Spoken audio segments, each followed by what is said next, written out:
안녕하세요. 오늘 오전 때가 한 11시쯤 됐나? 지나가다가 어떤 아주머니가 그냥 들렸더라고요. 들려가지고 아들 결혼해서 한 4년 지나가지고 이제 아들을 낳았다 그러는데 굉장히 이제 힘들게 임신하셨던 모양이에요. 그런데 애가 이제 밥을 잘 안 먹고 예민해가지고 신경과민. 네, 그래서 그게 그 사주에 나오는지 혹은 어떻게 처방이라고 할까? 뭐 이렇게 좀 그걸 극복할 수 있는 방법이 있느냐고 이렇게 이제 물어보시러 왔어요. 그래서 이제 그 사주하고 이름을 내가 이렇게 적어 놓고요. 오늘 이름 감정을 한번 해보겠습니다. 이름이 방서원이에요. 지금 24살. 일단 사주를 조금 이제 분석을 해보면은 정축년, 경술월, 신묘일, 신묘시에 태어났어요. 자, 이 아주머니가 서두에 이렇게 여쭤봤던 게 신경예민, 신경과민이라고 그랬잖아요. 신금 자체가 이제 그런 특성을 가져요. 신금. 한마디로 까칠해. 남자나 여자나 어떤 미녀, 미남이고 잘생겼는데 이게 이제 현침살의 영향이에요. 현침살.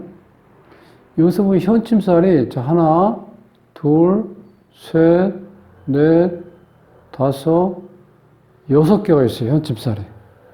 그러니까 뭐 극도로 예민한 거죠. 현침살이 6개 정도면은 굉장히 힘들어요. 그러니까 살이 찔 수가 없어요. 밥 먹는 건 뭐 편식이 있고, 사회생활을 하는데 사람들하고 만나서 부대끼고 살기는 너무 버거워하는 그런 스타일이에요. 그러니까 이제 남자인데 사주에 보면은 음이 많지요. 음이 6개잖아요, 이렇게. 그러니까 약간 여성성을 띈다는 거예요. 이렇게 음이 많다는 거는. 네. 그래서 이 사주, 특히 이제 신금은 이게 보석이기 때문에, 자기 스스로 관리를 잘해요. 누군가가 나한테 상처를 줄까봐 자기 관리를 철저히 하는 게 이 신금입니다. 이 신금. 자, 그러니까 신금이 늦가을에 지금 태어났거든요. 늦가을에 태어나서 쌀쌀할 때니까 일단 불이 필요해요. 좀 있으면 잘못하면 얼으니까. 그 병화가 뜨고, 그 다음에 또 중요한 거는 신금은 항상 깨끗해야 되기 때문에 물이 있어야 돼요. 내가 씻을 물. 그래서 신금이 떴다 하면은 계절적으로 특별한 경우가 아닌 이상은 임수가 있고, 임수를 깨끗이 씻어서 병화로 이렇게 딱 띄워줘야 돼. 그래야 이 신금이 편안하게 살면서 스스로 긍지를 가지고 살 수가 있습니다. 자, 그 다음에 또 한 가지 문제는, 여기 이제 오행 중에서 지금 수가 없어요. 목이 2개, 화가 하나, 그 다음에 토가 2개, 금이 3개, 수가 없잖아요. 신금 입장에서 수는 내 의욕이고, 그 다음에 일할 수 있는 힘, 활동력, 자기 표현력, 그런 걸 나타내잖아요. 근데 그런 게 지금 없잖아요, 이게. 수가 없자. 수가 없는데, 이름의 자원오행도 수가 없어요. 네. 그 다음에 이제 아직은 좀 나이가 있으니까, 이제 배우자를 본다고 그러면 이제 재잖아요. 남자니까. 재가 하나, 요렇게 재가 이렇게 붙어 있잖아요. 네. 요런 경우를 우리가 보금살이라고 그래요. 보금살이라는 얘기 들어보셨어요? 보금. 복창 터질 일이 생긴다. 땅을 치고 후회할 일이 생긴다. 그 정도로 강력하게 표현된 게 이 보금살이에요. 어떤 이제 살이기 이전에 이 사주팔자 구성이 8글자잖아요. 그 8글자에 우리가 필요로 하는 육친, 잘 아시죠? 어머니가 들어가야 되고, 아버지가 들어가야 되고, 자식이 들어가야 되고, 배우자가 들어가야 되고, 돈이 들어가야 되고, 형제가 들어가야 되고, 이렇게 골고루 들어가야 되는데, 어떤 글자가 이렇게 겹쳐 들어간다는 것은 다른 글자가 들어올 수 없다는 뜻이죠. 그 자체가 벌써 안 좋은 거예요, 사주 구성이. 근데 이렇게 재가 나란히 서 있다. 그러니까 자, 이게 좀 쟁탈전이 벌어지고 있어요. 천간에 이렇게 같은 오행이 떠 있다는 것은 연적이에요, 연적. 이성의 대화, 이성 간의 적. 자, 이 사람 입장에서 이걸 취하려고 그러겠죠. 자, 이 경금도 이걸 취하려고 그러겠죠. 얘도 취하죠. 이게 이렇게 한 몸으로 되어 있는데 얘는 이렇게 눈이 갈 수도 있고 얘도 이렇게 눈이 갈 수도 있고 또 경금이 이쪽에 눈이 갈 수 있죠. 그래서 이렇게 편제가 이렇게 나란히 있고 이 편제란 자체는 뭐 우리가 돈을 표시할 때는 뭐 큰 돈이라고 표현하기도 하고 여러 가지로 표현하는데 또 추상적으로 표현할 때는 좀 측은지심도 있어요. 이렇게 편제를 깔고 있으면. 그런데 문제는 이 편제는 정제에 비해서는 결혼해서 같이 살 때 문제는 있어요. 편제를 어떻게 쉽게 설명하면 애인이라고 보시면 돼. 우리가 결혼해서도 애인처럼 살 수 있을까요? 살 수 없죠.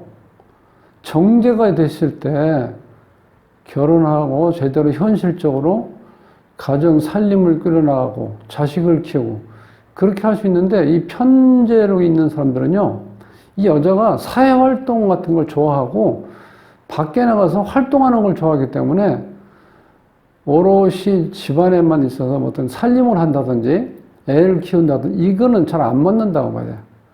그래서 뭐 어떻게 표현하면 또 애인이라고 할 수도 있고 첩 개념으로 봐야 된다는 거예요. 그러니까 좋을 땐 좋아. 그냥 골치 아픈 건 싫고 그냥 마냥 즐겁고 책임감 없이 재밌는 것만 좋아하는 거야. 돈 쓰는 거.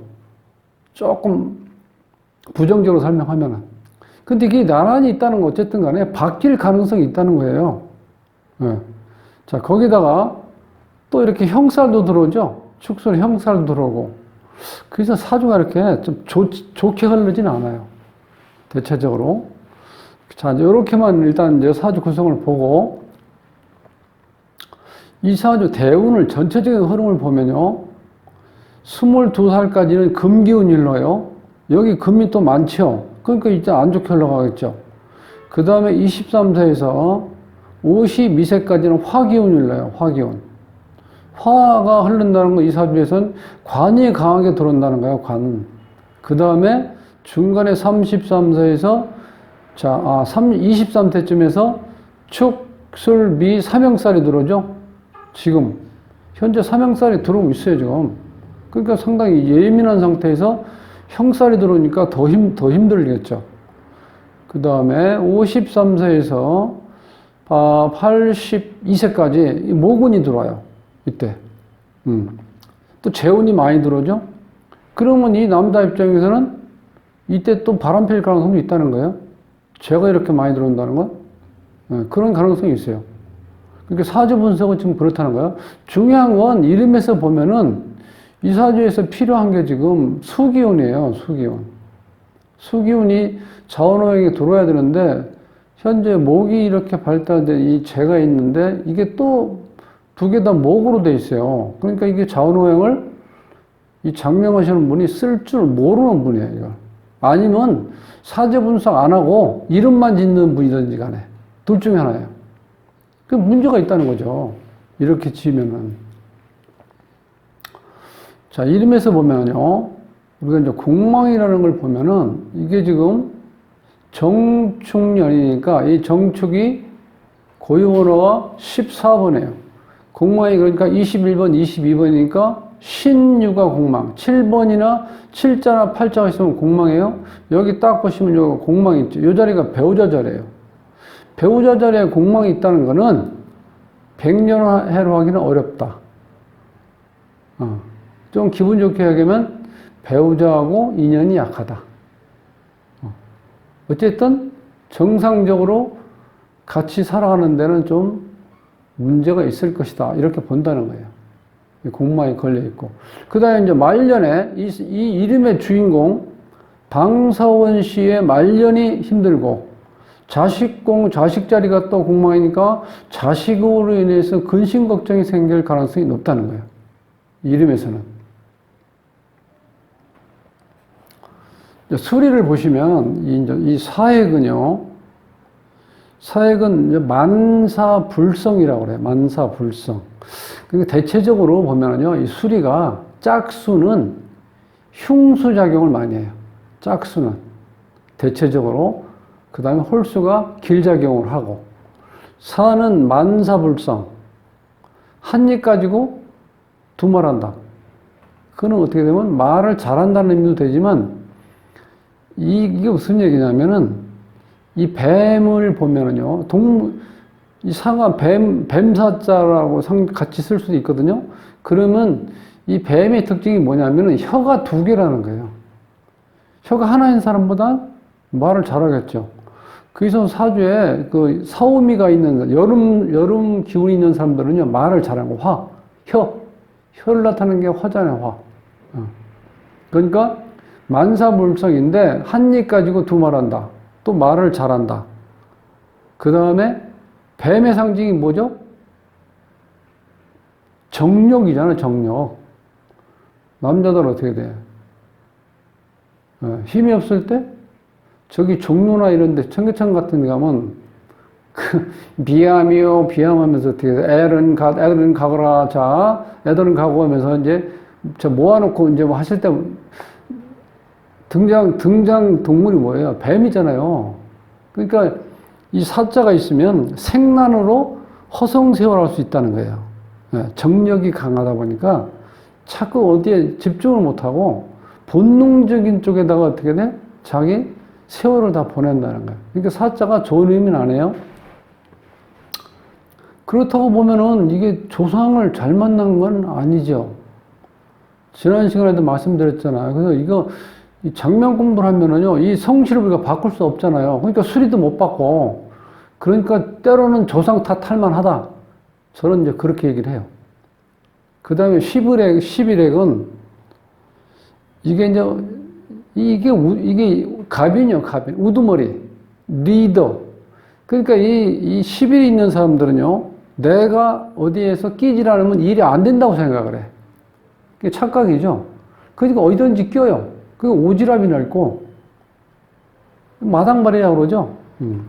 근데 이제 일은 어디 가면 잘해. 잔소리도 많고, 간섭하는 게 많은데, 어쨌든 간에, 또 그렇게 간섭하고 잔소리하는 것만큼 일도 잘 처리해. 그러니까 장단점은 다 있는데, 11액의 특징은 자기가 나서서 뭔가 하고 싶어 한다는 거예요.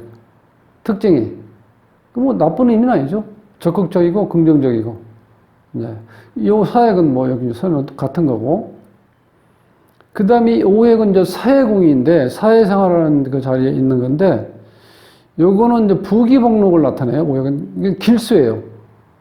부와 복이 겹친다는 거예요. 오액 있으면.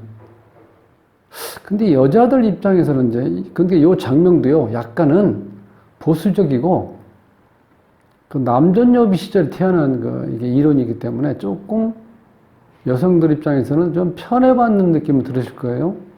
자, 남자 사주에 오획이 있다는 거는 부와 복이 겹치고, 남자들 부와 복이 겹치면 뭐 하겠어요? 눈이 밖으로 돌아갈 수밖에 없죠. 그래서 이걸 우리가 쌍처수라고 해요. 쌍처. 즉, 마누라 하나 가지고 못 살고, 첩이 있다 그런 뜻이에요. 오가 있다는 거예요. 길수라고 표현한 건 제가 부귀 복록이 있기 때문에 길수라고 이제 표현을 한 거예요. 그런데 부작용도 있다는 거예요. 아니, 배부르고 등 따시면 무슨 생각이 있습니까? 본능적인 생각이잖아요. 원초적인 생각. 같은 개념이고. 오늘 제가 이 방서원이란 이름 감정을 하게 된 거는 요거를 집중적으로 설명하려고 그래요. 수리가 이렇게 같은 수리가 이렇게 겹칠 때는요, 명리에서 합개념으로 보셔야 돼. 15핵.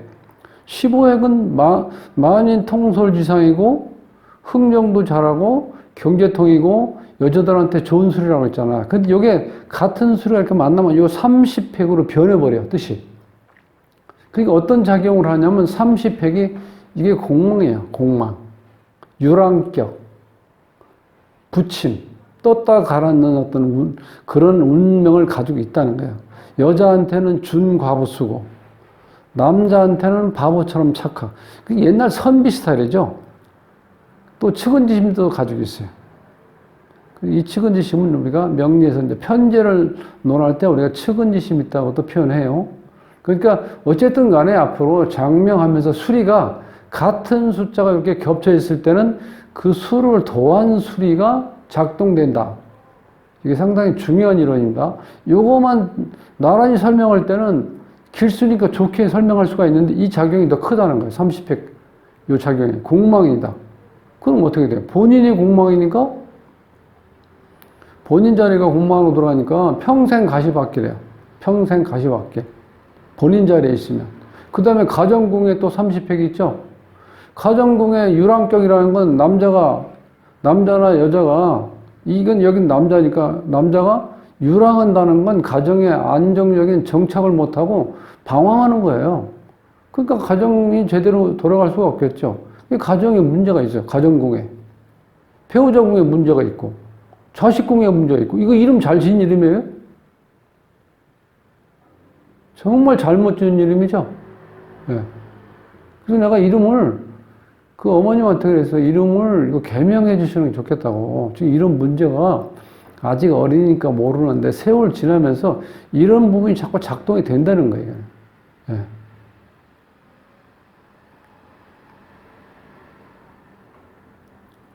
그래서 이제 중요한 거는 사주를 제대로 분석할 수 있는 데 가서 이름을 지어야 된다는 거예요. 그리고 이 장명법을 좀 어느 정도 조금은 공부 좀 하신 분이 기본적인 걸 없는 거를 채워서 보완해 주는 게 이름이라고 그랬잖아요. 그리고 이름은 대운이나 세운, 월운, 일운, 시운 이런 것도 중요하지만 이름은 내가 평생운이라고 그랬잖아요. 평생 작동하는 거기 때문에 이름 잘못 주면은 그대로 나타나는 거예요. 자, 이거 했을 때 사주가 안 좋았었죠. 이거 생각 안 하고 이거만 내가 풀이하니까 어떤 느낌이 들어요? 가정궁이, 배우자궁이 공망이라고 그랬죠. 가정궁이 안 좋다고 그랬죠. 여기 편제가 두 개 나란히 있으면 보금살이어서 복창 터질 일이 생긴다고 그랬죠. 그게 이거는 배우자가 바뀔 가능성이 높다는 거예요. 이 입장에서는. 이거 뭐가 달라요? 똑같잖아. 사주의 흐름하고 이름하고 흐름.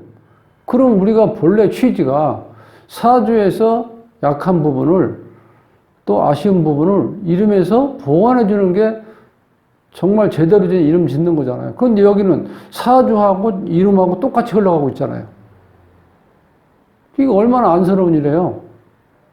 이것도 모르는 사람도 있어. 이것만 좀 더 저 사람도 있고, 나름대로. 자, 그래서, 이게 참 역학하는 사람 입장으로서 아쉬운 게 뭐냐면, 이게 인정을 못 받는다는 거, 이러니까. 여기 가면 이 얘기하고, 저기 가면 저 얘기하고. 그래서, 매번, 제가 지금 몇 번 얘기할지 모르겠는데, 이 이름 지을 때는요, 한 5, 60년 정도 사신 분 이름 가져가서 이름을 한번 풀어달라고 해보세요. 이름 감정료 달라면 줘요. 3만원 주든지 5만원 주든지. 그러고 나서 이름이 제대로 지었는지, 그러니까 그 살아온 이름 감정한 부분을 설명했을 때, 그분이 살아온 인생 과정하고 이름하고 공감이 가면 이름을 잘 짓는 방법 아니에요? 그걸 읽을 수 있다는 이 장명 자체가? 그거 제대로 못 읽는 데는 이름을 잘 못 짓는 거예요. 장명법 자체가 어떤 인연에서 만났던 간에 결과론적으로 소비자한테는 피해를 준다는 거예요. 그래서 오늘 이제 방서원 씨의 이름을 이제 감정도 하고 사주도 이렇게 조금 통변 분석을 해봤는데 그거를 한번 매번 제가 이제 강조하잖아요. 어차피 한번 이름 지면은 이거 바꾸는 게 쉽지가 않거든요.